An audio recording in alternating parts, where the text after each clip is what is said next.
La maison Biden, saison 1, épisode 7. Qu'il s'agisse des critiques des républicains concernant sa gestion du retrait d'Afghanistan ou du mouvement d'émulation dans les États fédérés conservateurs sur la question de l'avortement, Joe Biden semble impuissant face à des comportements aussi incohérents que démagogiques. Au cours de mon séjour de correspondant aux États-Unis, j'ai souvent eu à traiter de la question de l'avortement. Bien avant que le Texas ne vote cette loi qui permet à chacun de toucher une récompense de 10,000 $ s'il dénonce une femme, ou celles et ceux qui l'aident dans son projet de se faire avorter après 6 semaines de grossesse, bien d'autres États ont essayé de faire voter des lois à l'esprit comparable afin de restreindre le champ de l'arrêt de la Cour suprême Roe vs Wade de 1973 qui légalise l'IVG. Je me souviens notamment d'avoir rendu visite à un couple de républicains à Sioux Falls dans le Dakota du Sud. Elle et lui, ainsi que leur petite fille, semblaient former une famille idéale. Mais à mieux les interroger sur leur motivation anti-avortement, je voyais bien qu'aucune rationalité ne tenait. Cela peut se comprendre car ce débat est aussi une question d'éthique et d'intimité où tout n'est pas forcément calculé et ordonné, épuré de toute subjectivité. À la question mais si vous êtes contre l'avortement, pourquoi êtes-vous favorable à la peine de mort? Leur réponse paraissait logique, parce que le bébé à naître est innocent alors que le condamné à mort a été jugé coupable. Certes, mais si la vie est sacrée, pourquoi certaines le seraient-elles plus que d'autres?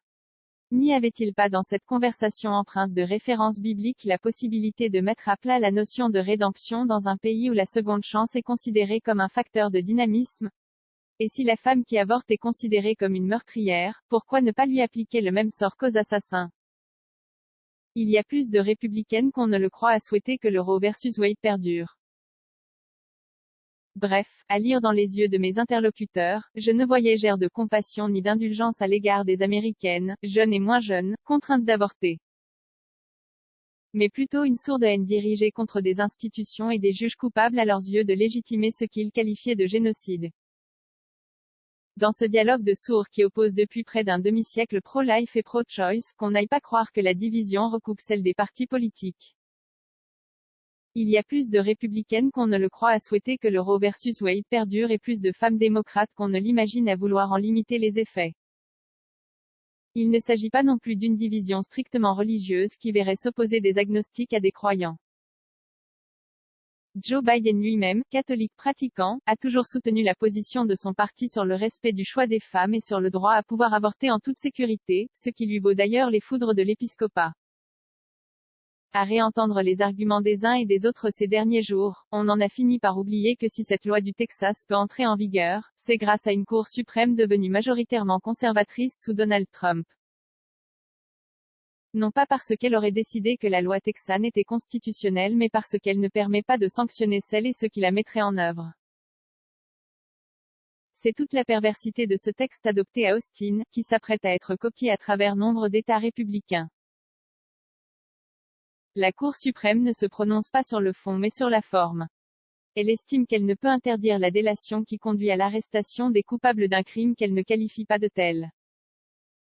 Qui aurait cru que le temps des chasseurs de primes des westerns et de la chasse aux terroristes finirait par s'appliquer à l'avortement? Joe Biden ne pensait pas que le président Ashraf Ghani fuirait son pays aussi vite. Dans cet univers irrationnel où le fanatisme se dispute à l'hypocrisie et à la haine partisane, on voit bien le profit que les disciples de Donald Trump peuvent tirer d'une telle situation. Ce dernier n'a pas attendu cet épisode pour adouber nombre de candidats aux élections de mi-mandat l'an prochain qui partagent tous une vision commune, non à l'avortement et vivent la nouvelle Cour suprême.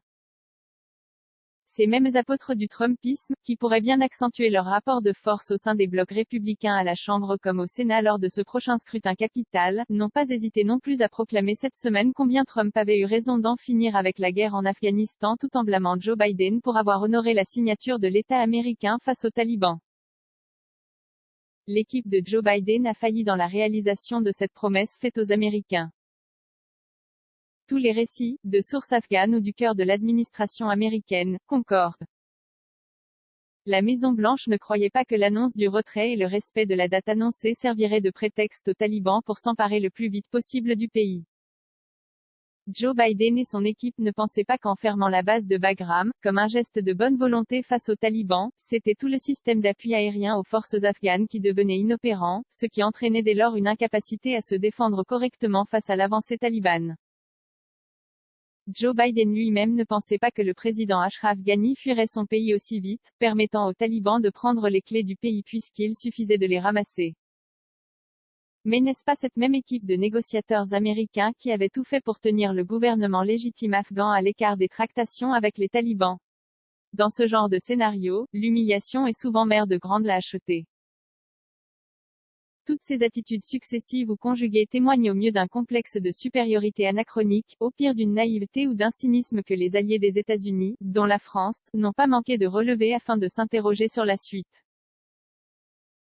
Les principaux acteurs du retrait d'Afghanistan entamé sous Donald Trump se sont fait plutôt discrets. Mais les républicains ont tort de profiter de ce moment pour étriller celui qui a cru bon de répondre aux vœux de tous les Américains, de droite comme de gauche, de mettre fin à cette guerre interminable. Non seulement, leurs arguments paraissent empreints de contradictions ou d'incohérences mais ils montrent aussi, pour beaucoup, une mauvaise foi quand il ne s'agit pas d'un manque de patriotisme. On remarquera d'ailleurs étrangement que les principaux acteurs du retrait d'Afghanistan entamé sous Donald Trump se sont fait plutôt discrets dans cette polémique.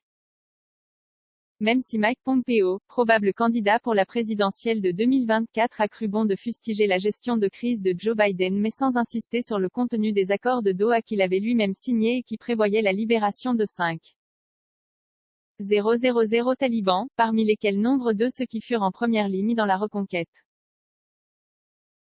Mais pour les autres élus conservateurs, quand la meute se déchaîne et que l'on veut être plus royaliste que le roi, à 14 mois de jouer sa réélection au Congrès, qu'importe si l'on prétend aujourd'hui le contraire de ce qu'on proclamait hier. On pourrait en dire autant, naturellement, à propos des débats qui vont reprendre au Capitole sur les plans d'investissement dans les infrastructures. Pourquoi le premier, doté de 1200 milliards, débarrassé de ses volets environnementaux, fait-il consensus, au point de recueillir peut-être les voix d'une dizaine de sénateurs républicains alors que le deuxième, d'un montant de 3,5 milliards, et qui prend en charge les défis colossaux de l'éducation, de la santé publique et de la lutte contre le réchauffement climatique, paraît hors de portée. Les républicains auront beau jeu de dire que même les démocrates sont divisés sur le sujet, mais n'y a-t-il qu'à droite que l'on ne voit pas en quoi les deux plans sont complémentaires? Les volumes et les financements peuvent naturellement être débattus. Mais l'opposition systématique à laquelle on assiste n'est pas à la hauteur des enjeux post-pandémiques et pré-catastrophiques si l'on se réfère seulement à la question du climat. À moins de n'avoir aucune empathie pour les victimes récentes de l'ouragan Ida, bien plus nombreuses que le nombre de soldats tués à Kaboul lors de l'évacuation. Après USA 2008, Bureau Oval saison 1 et 2 au cours de la présidence Obama, puis Trump Power de 2016 à 2020, ce nouveau blog de François Clémenceau a pour objectif d'analyser tous les aspects de la présidence Biden, politique, économique, diplomatique, ce qui sous-entend naturellement le débat et les actions de l'opposition républicaine.